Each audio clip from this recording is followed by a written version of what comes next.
said, and also our measures of central tendency. So the measures of central tendency are actually very familiar to you. So alam niya, mean, median, and mode. So we won't have much of a problem later when we discuss it. But now let's talk about data. No, di ba we said that data is what we use not to come up with a conclusion, or we use data no for investigation, for research, no? Yan. So it is a factual information. And there are actually no two types no of data. We have your primary data and your secondary data. Your primary data no based on its word or root word primary, meaning these are data that have been observed or obtained firsthand by the investigator. So these are data na sila talaga yung kumuha, no? And these are actually documented by primary resource. So it's either by interview, na kayo yung nag-interview sa patient, no? Kayo yung nag-collect ng samples, ganito, ganyan. Those are under your primary data. So these types of data are actually very accurate, no, and they are actually up to date. However, no, as researchers, no, or as investigators, some do not use this unless otherwise needed for a particular study because these are actually difficult to obtain and are very expensive. Okay? As compared to our secondary data, these are actually our pre-existing data. So data that have been obtained by someone else for the purpose, no, not necessarily na nakaakma sa gusto ng investigator. So, say for example, no, yung anthropometric measurements ng mga pedia patients. So, if that is already recorded from the hospital, no, and then I, as a researcher, will just get that from the medical records, then that data is your secondary data. So yung anthropometrics na data na andun na sa hospital, hindi siya necessarily nakaakma, or yung purpose ng pag-collect nila ng anthropometric data, which is for record and safekeeping, record keeping lang naman ng patient, hindi siya pareha sa akin na kailangan ko yun para ma-decipher ko kung yung may relationship ba yung size ng baby, yung height niya, yung weight niya sa nutrition ng mother, parang ganun. Okay? So, you get that already, no? So, in contrast to our primary data, these are more affordable, no? And they are more readily available. Okay? So, now what makes up a good data? No? So, meron tayong data nga, o meron nga dyan. Is it actually a good data to be used for your research? By the way, may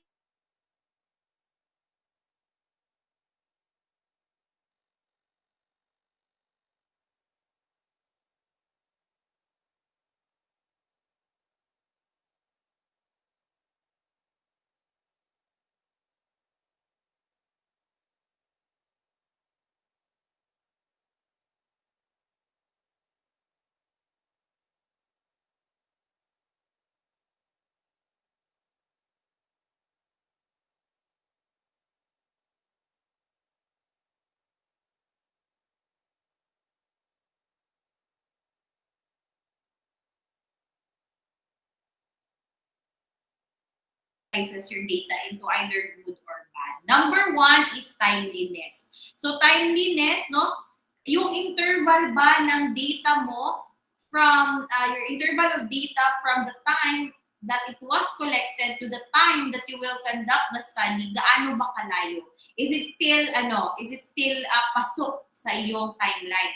No? So if your data is outdated, then your study will be forfeited kasi hindi na siya ganun ka-updated and times are changing, di ba? So are your data and your population. So one, your data has to be timely.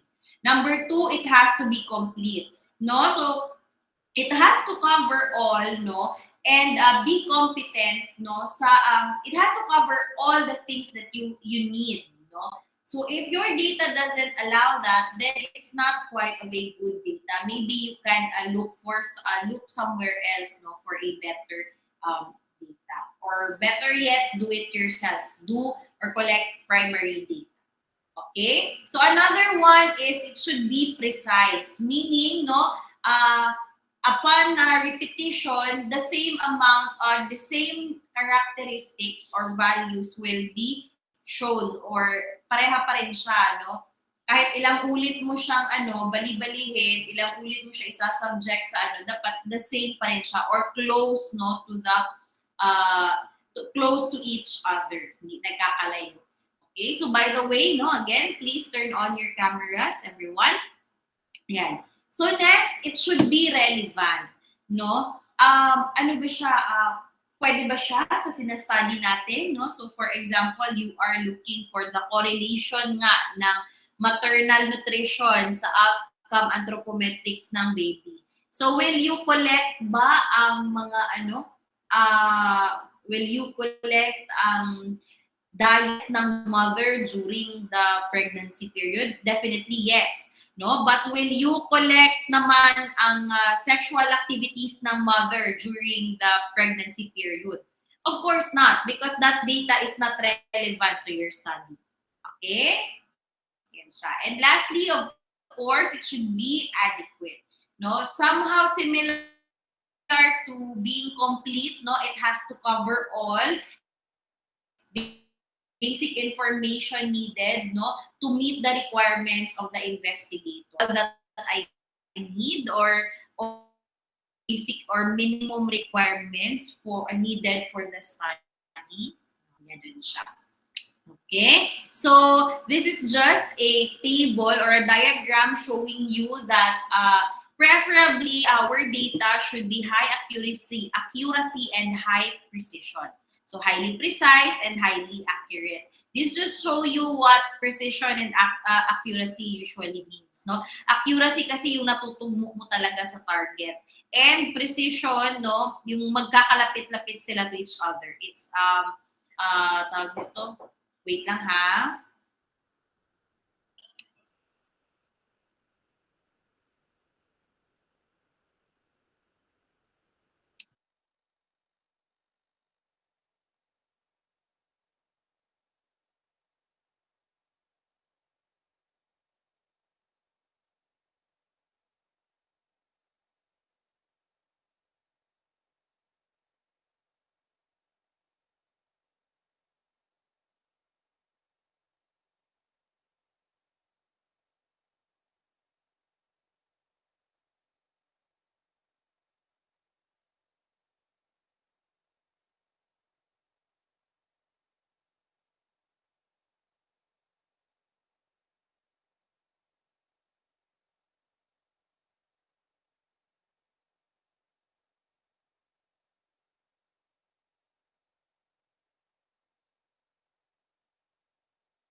Okay, so again, no, I'm so sorry for the interruption. Let us proceed with our lecture.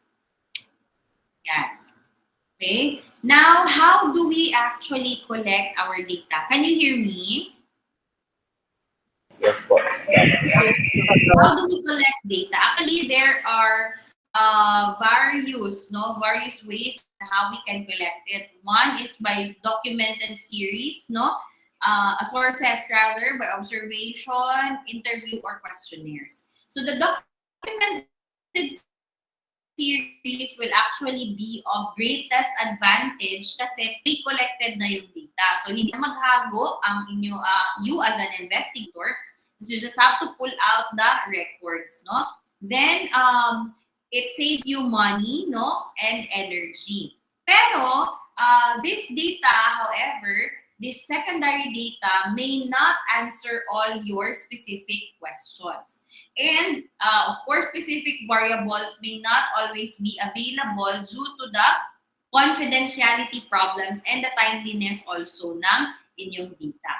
Next is by observation. So what data can you collect by observation? You can collect a wellness of a patient by physical examination, you as a medtech, the data that you can collect from here, yung mga hemoglobin, it will fall under observatory data. Okay? Yan, the blood extracted, the results of your hemoglobin, yan, of your of your blood chemistry, yan siya. Okay? And you can also collect data from observing the surroundings and the environment. Then you can also collect data by way of interview. So with here, you can extract also data such as opinions of your patients, or of your subject, their feelings, the emotion. Yan. So you can just set a schedule, and ask for your patients and your subjects to come, and then you can set up parang sa isang gym kayo or isang then cubicle lang, then you keep your voice low if you want to do it massive and fast. But ideally, once you're interviewing, dapat one-on-one, unless panel interview siya, kasi you need the confidentiality as well. Okay, and lastly, you can give out questionnaires, if your patients or subjects are from far-flung areas. Okay, yan. So, sources of data, pag nasa documented type tayo, you can usually get, source or data from your census, which is defined as the complete enumeration of population. So, it is the best source for population size, distribution according to age, the sex, the geographical location, and other demographic variables. Yeah.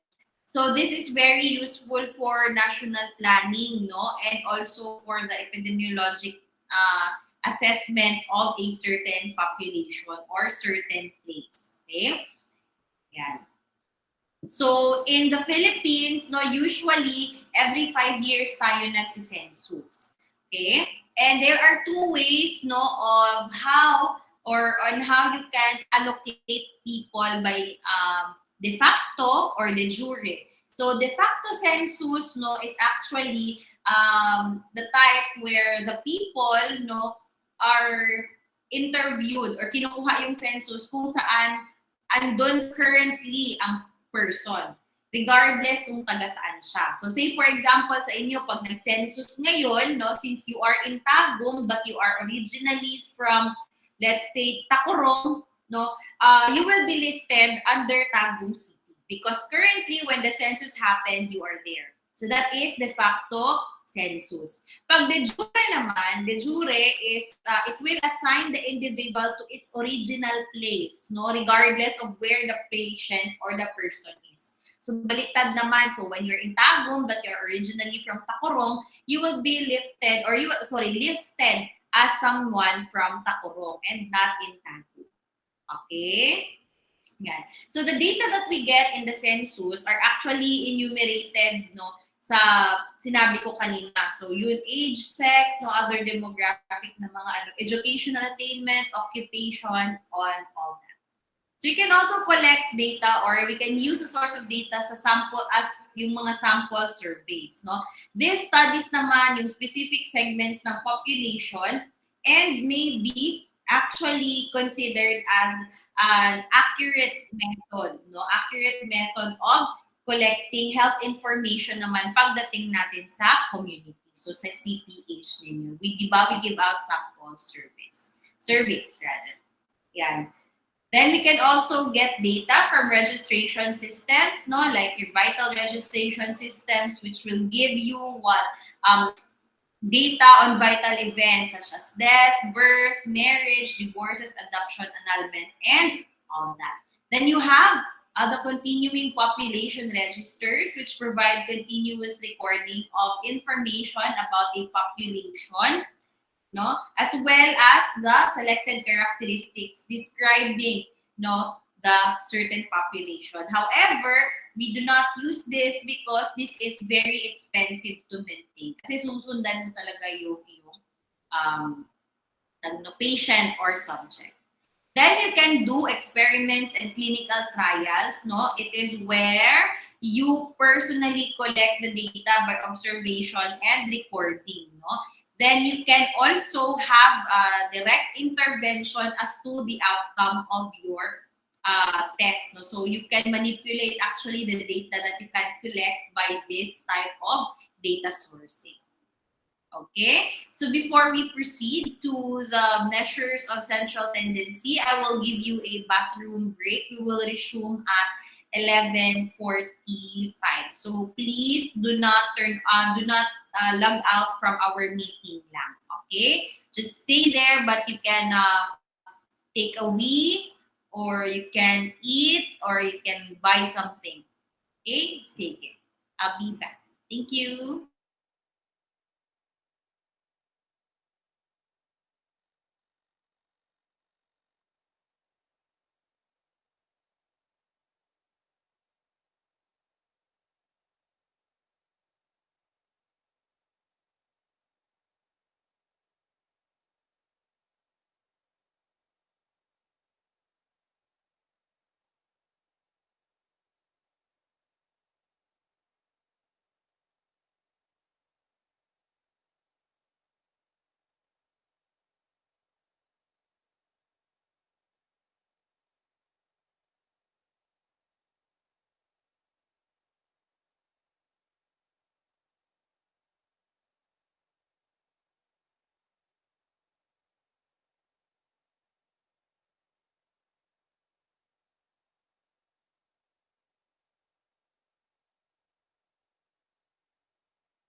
Okay, hello everyone. I'm so sorry no, nasobra siya ng ilang minutes. So just, you can eat your lunch during our lecture. You're fine with me.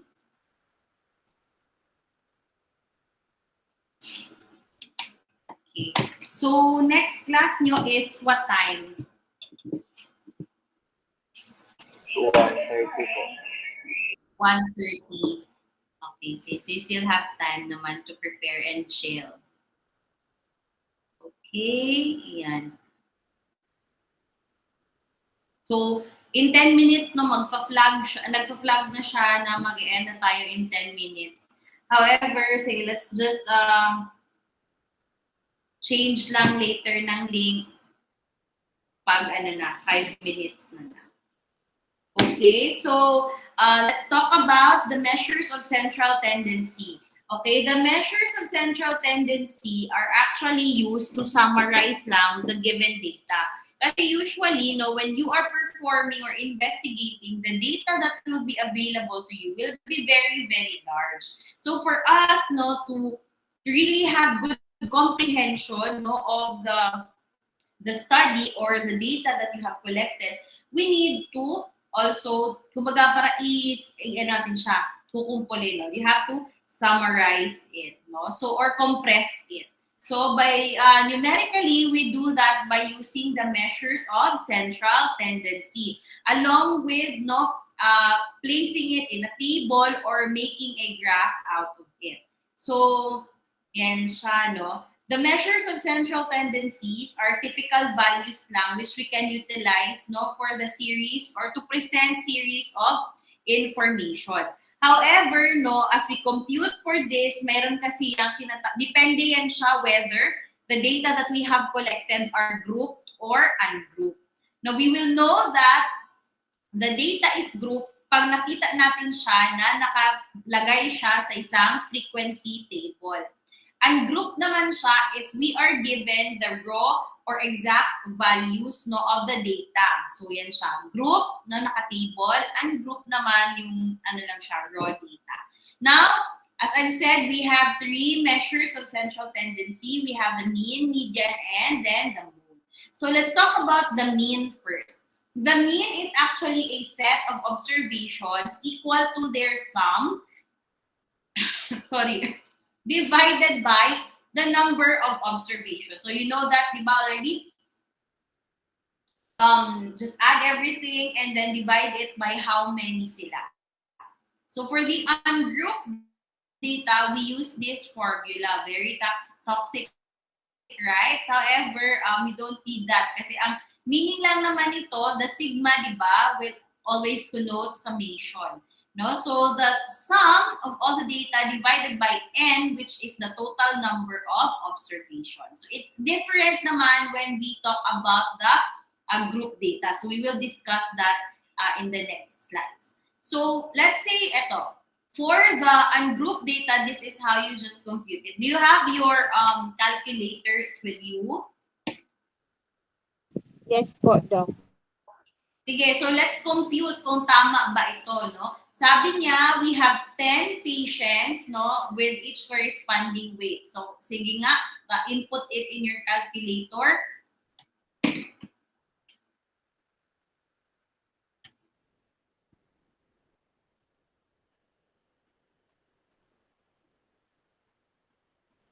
Yan lang naman siya, no? So, sum niya daw is 143.8.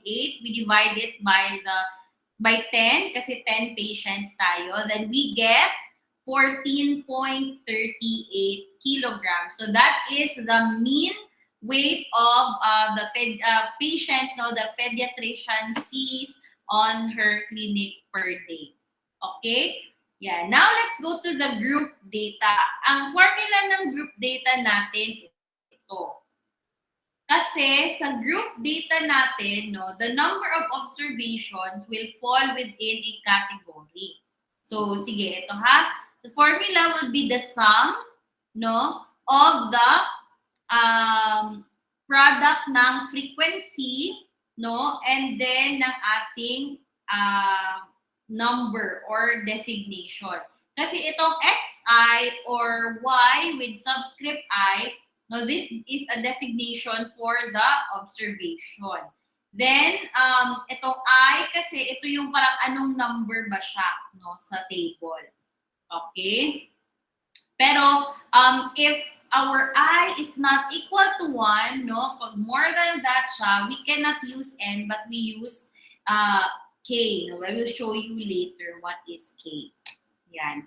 So, eto, for example, sa group data natin, no, we have here weights daw ng patient. We have 7, 10, yan, 13, and 16. So, in this example, sinasabi niya lang na merong isang patient daw na nagwe-weight between 7 and 9.99. Okay? And then, pag nasa group data kasi tayo, we get the mean, no, by knowing first the midpoint. Kasi we do not exactly know daw kung ilan talaga yung weight ng isang patient na yun. So, what we do is we get the midpoint. So, we have 7 plus yung upper limit niya, which is 9.99. Yan. Divided by 2. So we get 8.49 or 8.5 as our midpoint. Okay? Are you following? So, pag ganito, class, pag sa group, kasi when we get the mean ng group data, we assume that the data, or let's say the weight of the patient is actually its midpoint. Okay? Yan siya. So, yan, no? Then, we have two patients daw weighing between 10 and 12.99. No? So, the midpoint will be 10 plus 12.99 divided by 2. So, sakto, 11.5. Tama? Okay, are you still with me? Yes po, Doc. Okay, sige. So on and so forth. So, meron din daw dalawa, no, meron na from 13 to 15.99, yung midpoint niya 14.5. And let's assume, no, kasi ang parang width niya is 3. So, ang isang patient, di ba, last number natin dito is 16. So, 16 plus 19.99. 19.99 divided by 2. Yan. So, 18.99 rather. Kasi, di ba, na-notice nyo that the width of each class is 3. Kasi 10 minus 7 is 3. 13 minus 10 is 3. 16 minus 13 is 3. So, it is right for us to assume na the next number will be 19 given the class width. So, anong upper limit ng 19? That is 18.99. So, 16 plus 18.99 divided by 2, we have midpoint na 17.5. Correct? Okay. Sige. So, before we completely proceed in computing our mean, let us leave this call and then I will send you a new meeting link. Okay? Sige.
Bali, ang interval.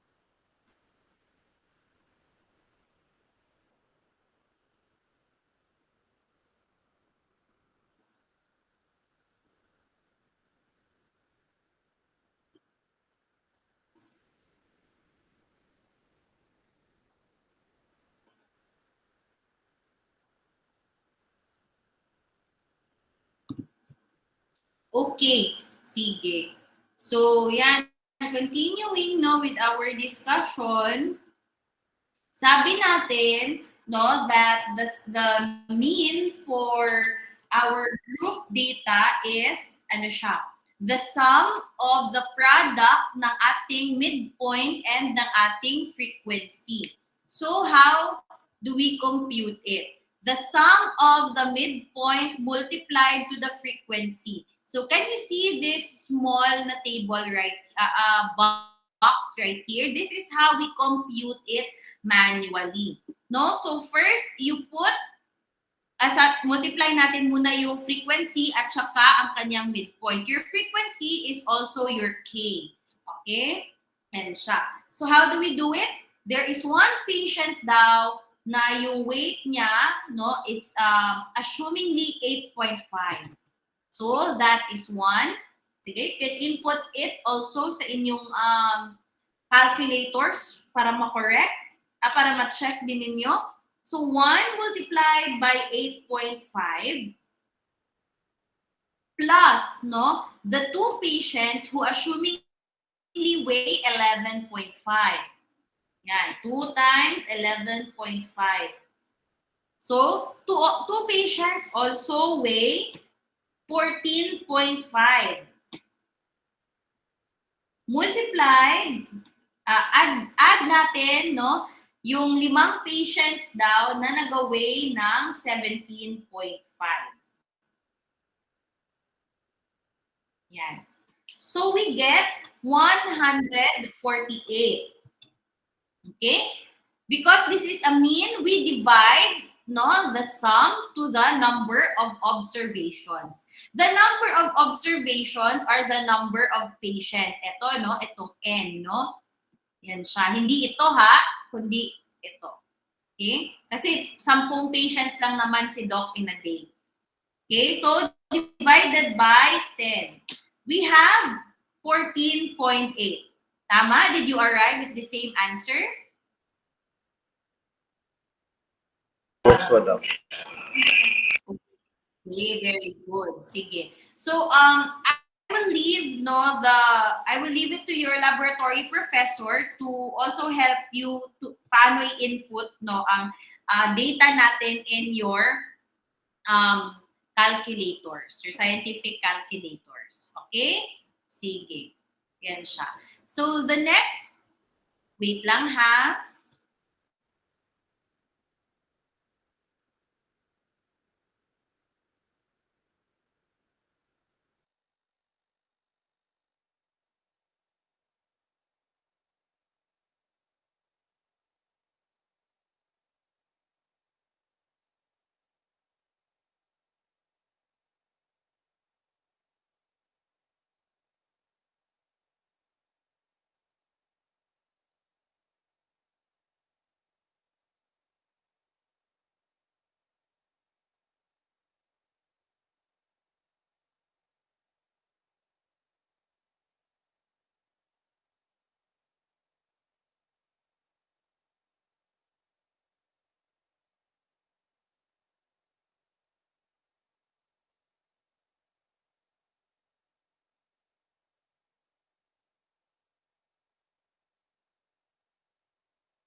so, ayan. Now, let's proceed with the median. Okay, sorry. So, the median naman, guys, as you all know, is just the middlemost, no? Middlemost value or middlemost observation in a set of values, no? Put in a numerical array. So, you all know that from elementary, no? Pag saan group data, the way we get our median is you arrange all the values or the data set given to you from highest to lowest or pabaliktad. Kasi anyways, kung ano yung nasa gitna, that is your median and it doesn't change. However, it's easier if your observation or your set of data is add yung total number niya. Let's say for example 11. So you know that the sixth value is your median. However, there are cases na yung set of data mo is set of data is actually even. So let's say 10, no? So walang middle doon, walang nasa gitna. So how do you get it? No? You just add the fifth, no, and then the sixth, then divide it by 2. Okay? So ayan siya. So say for example, yung data natin 10 tapos yung fifth value is 10 and then the sixth value is 11. So you divide that by 2, your median is 10.5. Okay? Yan siya. So you can also know, for example, hindi mo pa na-arrange yung data mo. Tapos alam mo na, for example, 55, no? 55 yung set of data. So how to assume where is the position of your median? We use this formula. So let's say for example, sabi natin, di ba, 55 yung data mo. Plus 1 divided by 2, no? So your median is nasa 26th position. Okay? So that when you arrange your data, no, titingnan mo lang kung anong data or anong number yung nasa number 26, yun na yung median. Okay? Sige, that's for your ungrouped data. However, ayan, sige. So before that, let's try this example. Yan. What is your answer in ito dito? Yan.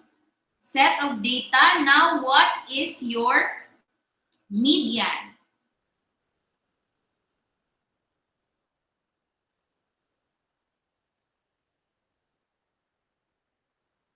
Dito n is even. Ayan.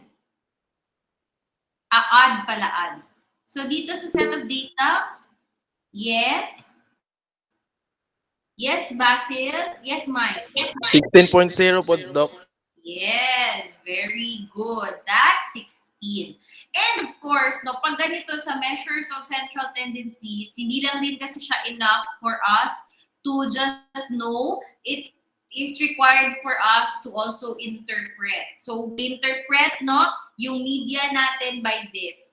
50% of the patients weighed less than or equal to 16 and 50% weighed 16 kilograms or more. Kasi, pero depende yan hindi always weight yung tinatanong. Dito lang kasi sa question na to, yung kilograms or weight ng patient yung tinatanong. So, meaning, bibigyan, kasi pag sa laboratory at saka sa quizzes natin, bibigyan kayo ng problem, hindi kasi right away ibibigay sa iyo yung data. So, you also have to decipher para meron din tayong critical thinking. So, sasabihan kayo na si patient dito ganyan, ito yung weight, patient number 11, ito yung weight.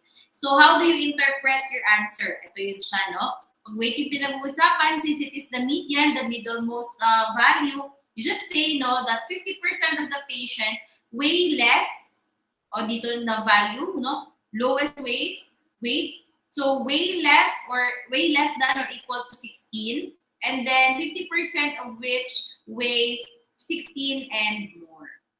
Okay? Yan siya. So what if naman ito na data? Our set is in even. So what is your answer?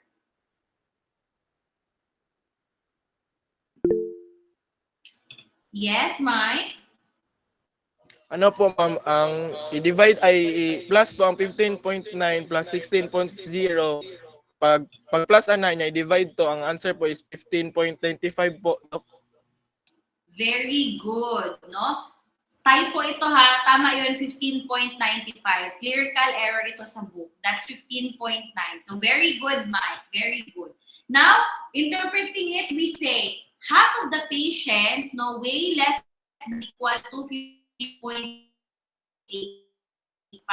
Actually, it's just the same as this. Depende na lang kung paano nyo siya i-construct. But then the point of the median is that no, the lower values no, and then the higher values from your median point. Okay? Sige. That's just it.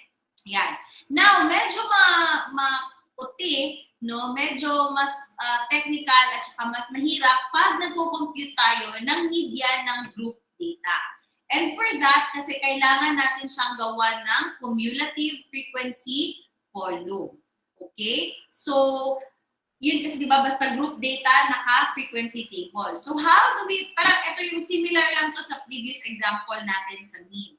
Okay? So, we have patients weighing, yun nga, 7, 10, 13, and 16. Pero dito, since we are not computing for the mean, we are looking for the median, okay lang na hindi na natin kukunin ang midpoint. What we will do is we make the cumulative frequency column. So, paano yan siya? Yung number of patient or yung frequency natin, you just add them, no? So, 1, ito 1. 1 plus 2, no? 3. Yan siya.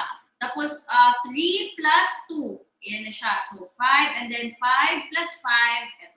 Nag-gets ninyo paano gawin ang cumulative frequency? You just add no the following frequencies. So 1, since 0 plus 1, 1 lang siya. So then 1 plus the next frequency na 2, the next cumulative frequency is 3. Nag-gets ninyo?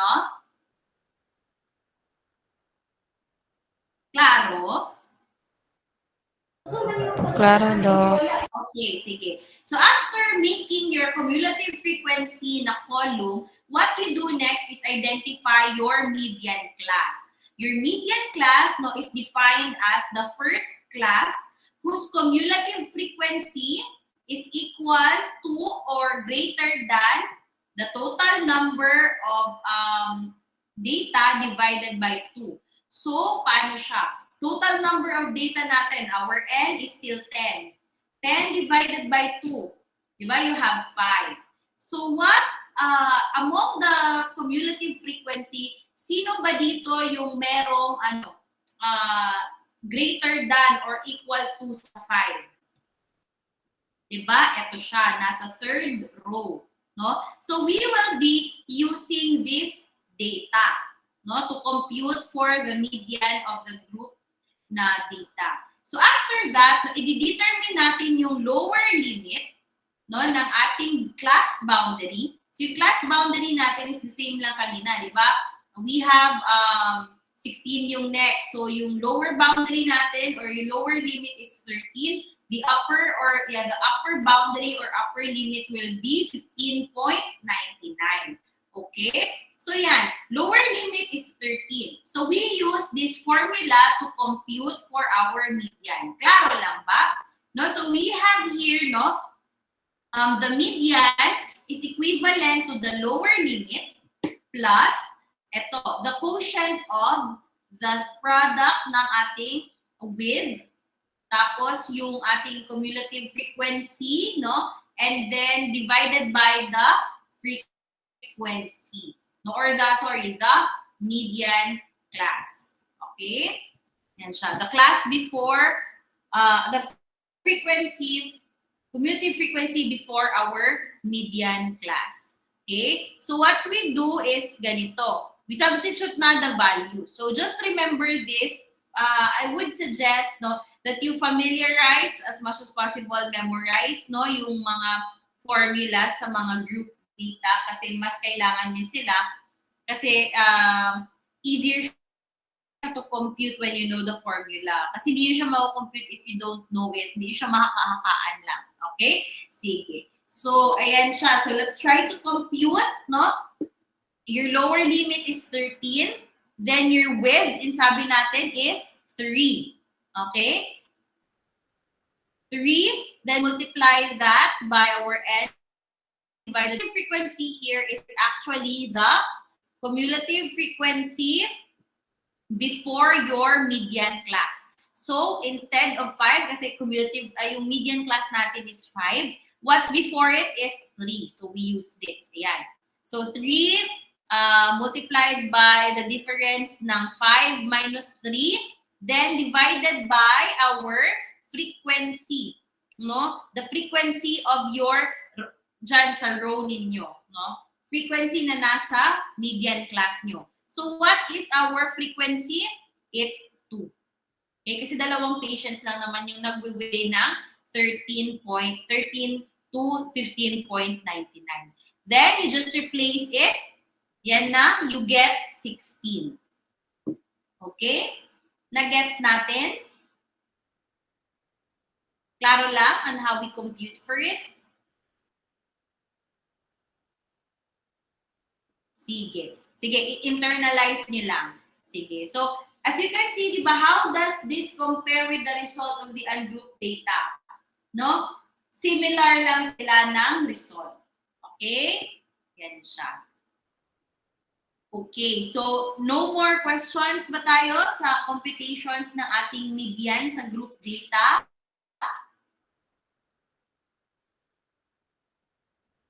Sige. So far, wala pa. Let's just proceed.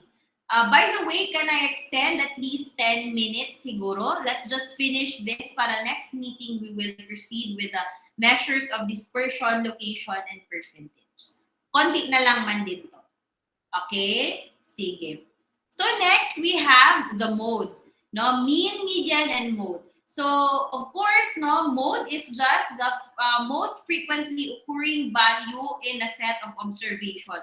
Sino yung paulit-ulit in a given set? That is your mode. So, yung mode natin can be unimodal, bimodal, or multimodal depending on how many times na-repeat yung isang number. Okay? Yan. So, pag sa group naman tayo, group na data, we need to get the midpoint of the modal class because this is the crude estimate of the mode ng group data.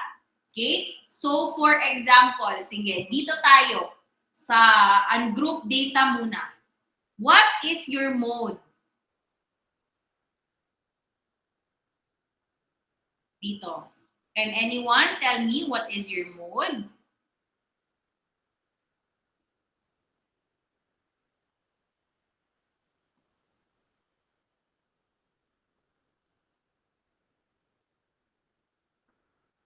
Yes, Marjun.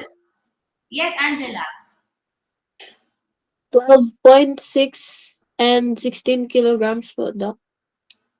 Yes, very good. It's 12.6 and 16. Now, how do we interpret it?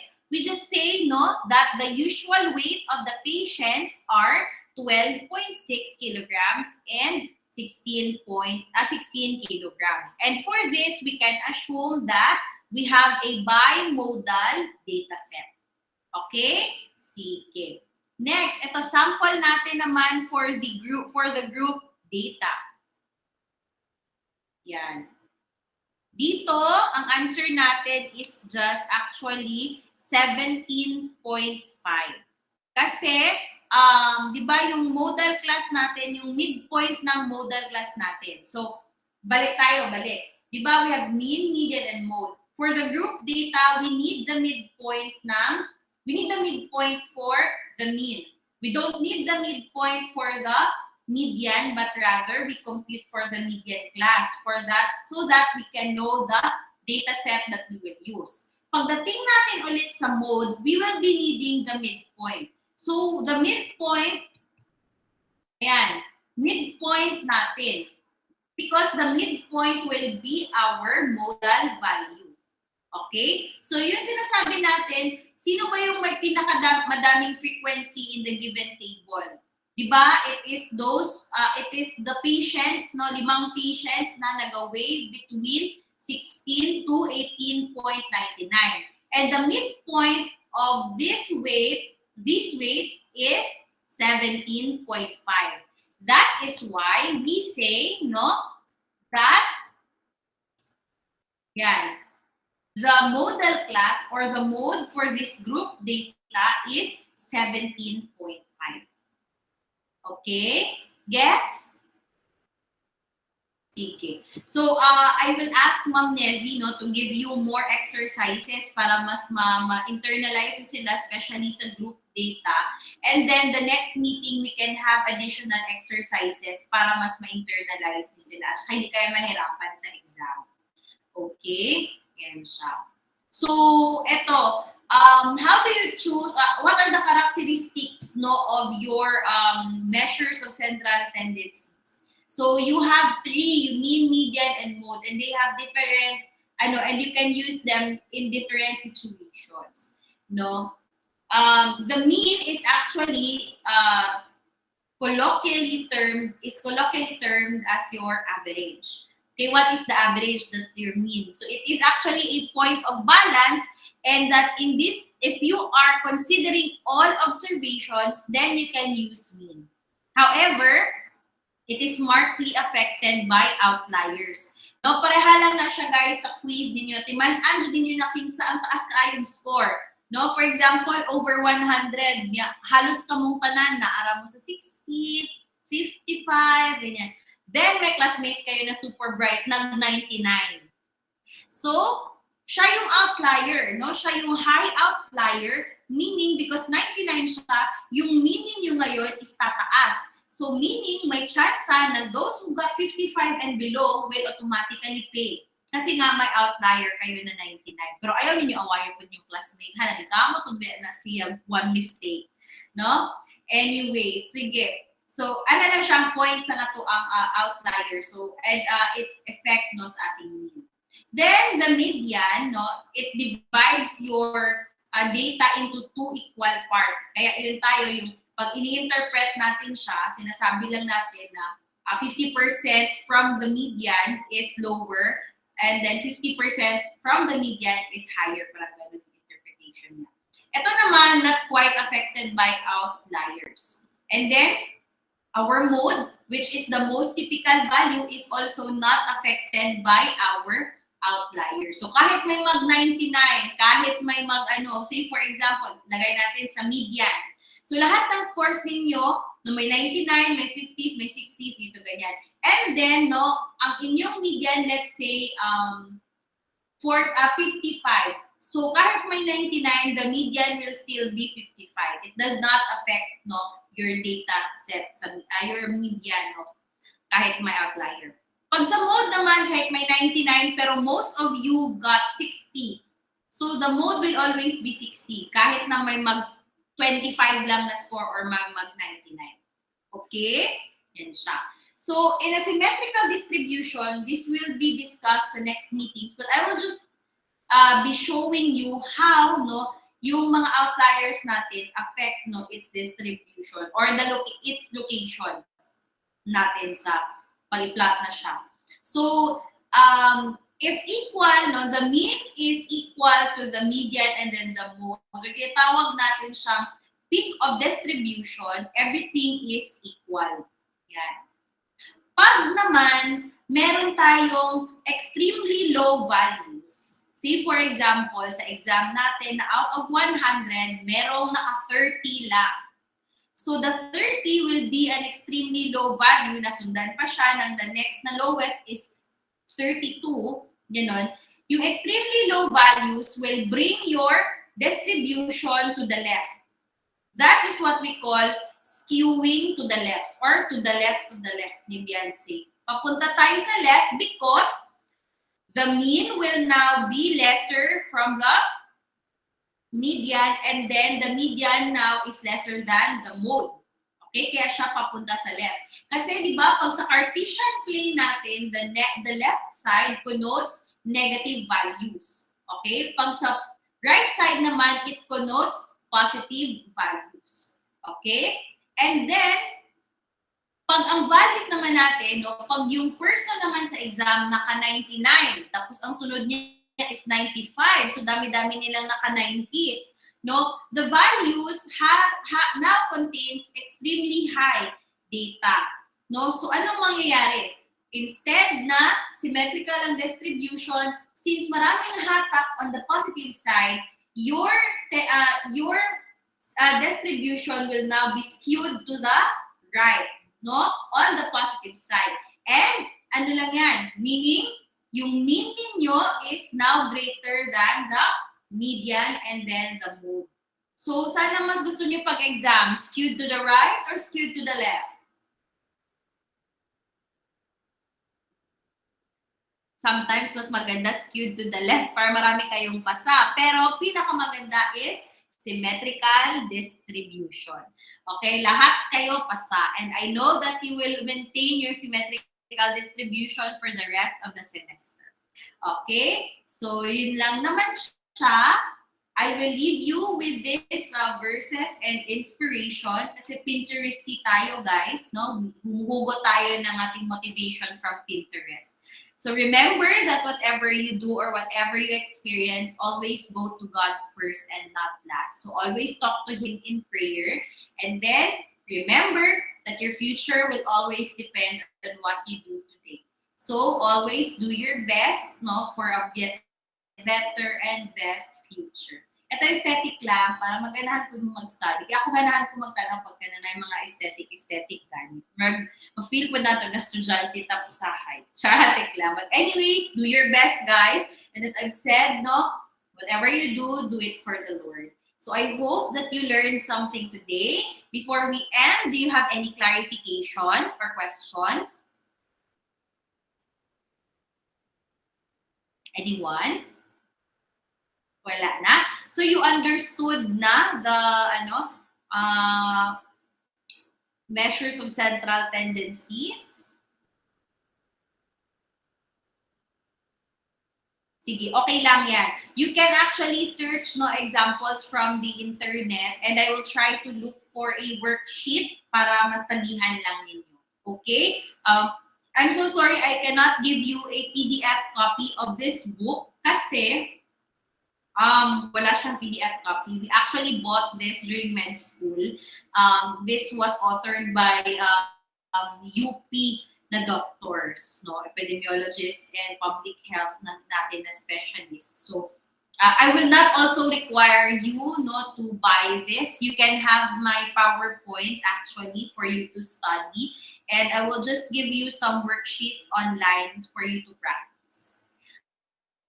Okay, so hopefully you learned something today. And I hope you still enjoyed your lunch bisag nagka-klase ta. Just a reminder, please upload your scores. And then after 12:35, anything beyond 12:35, I will not record it anymore. Okay, so with all honesty, please input your quizzes. Thank you very much, and I'll see you tomorrow for our cytogen lecture. God bless everyone. Thank you po. Doc.